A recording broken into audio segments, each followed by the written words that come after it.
Assalamualaikum warahmatullahi wabarakatuh. Halo semuanya. Pada video kali ini kita akan membahas mengenai konsep hakikat pembelajaran IPS, MI atau SD. Namun sebelumnya perkenalkan dulu, nama saya Zulfa Aska Indah Maula dengan NIM 1262052111080 dari kelas PGMI 5E. Ini merupakan mata kuliah pembelajaran IPS MI SD yang diampu oleh Ibu Maftuha MPDI. Untuk poin-poin yang akan kita bahas pada video kali ini yaitu yang pertama mengenai hakikat pembelajaran IPS MI SD, yang kedua mengenai tujuan pembelajaran IPS MI SD, ketiga karakteristik pembelajaran IPS MI SD, yang keempat ruang lingkup pembelajaran IPS di MI atau SD, dan yang terakhir yaitu mengenai materi pembelajaran IPS di MI atau SD. Untuk poin yang pertama yang akan kita bahas yaitu mengenai hakikat pembelajaran IPS MI atau SD.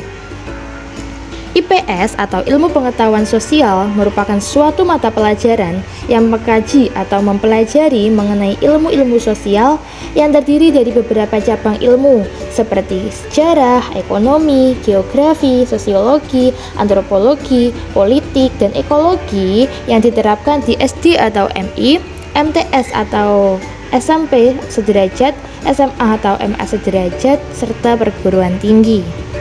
IPS merujuk pada kajian yang memusatkan perhatiannya pada aktivitas kehidupan manusia. Baik, untuk poin yang kedua yaitu mengenai tujuan pembelajaran IPS, MI atau SD. Menurut Hasan dalam Supriyatno DKK halaman 7, tujuan pembelajaran IPS dapat dikelompokkan menjadi 3 kategori, yaitu yang pertama, pengembangan kemampuan intelektual siswa. Yang kedua, pengembangan kemampuan dan rasa tanggung jawab sebagai anggota masyarakat dan bangsa. Yang dimasukkan ini adalah tentang kehidupan sosialnya. Dan yang ketiga yaitu pengembangan diri siswa sebagai pribadi atau kehidupan individual. Sedangkan tujuan pembelajaran IPS menurut KTSP tahun 2007 halaman 125 sampai 156 yaitu agar peserta didik memiliki kemampuan untuk yang pertama, mengenal konsep-konsep yang berkaitan dengan kehidupan masyarakat dan lingkungannya. Yang kedua, memiliki kemampuan dasar untuk berpikir logis dan kritis, rasa ingin tahu, inquiry, memecahkan masalah, dan keterampilan dalam kehidupan sosial. Yang ketiga, memiliki komitmen dan kesadaran terhadap nilai-nilai sosial dan kemanusiaan. Dan yang keempat, memiliki kemampuan berkomunikasi, bekerja sama, dan berkompetensi dalam masyarakat yang majemuk di tingkat lokal, nasional, dan global. Jadi, dapat disimpulkan bahwa tujuan IPS adalah untuk mengembangkan potensi peserta didik dan memahami konsep dasar dari ilmu-ilmu sosial yang kemudian dapat memecahkan masalah-masalah sosial, baik yang berhubungan dengan dirinya maupun dengan masyarakat.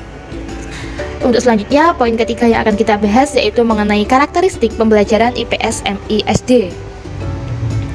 Karakteristik pendidikan IPS yaitu berupaya untuk mengembangkan kompetensi sebagai warga negara yang baik, di mana dapat menjaga kerukunan di antara masyarakat sehingga terjalin rasa persatuan dan kesatuan bangsa. Untuk poin yang keempat, yaitu mengenai ruang lingkup pembelajaran IPS MI SD.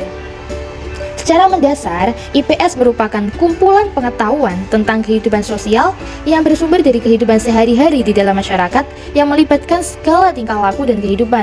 Sehingga, ruang lingkup mata pelajaran IPS meliputi aspek-aspek sebagai berikut, yaitu yang pertama, manusia, tempat, dan lingkungan.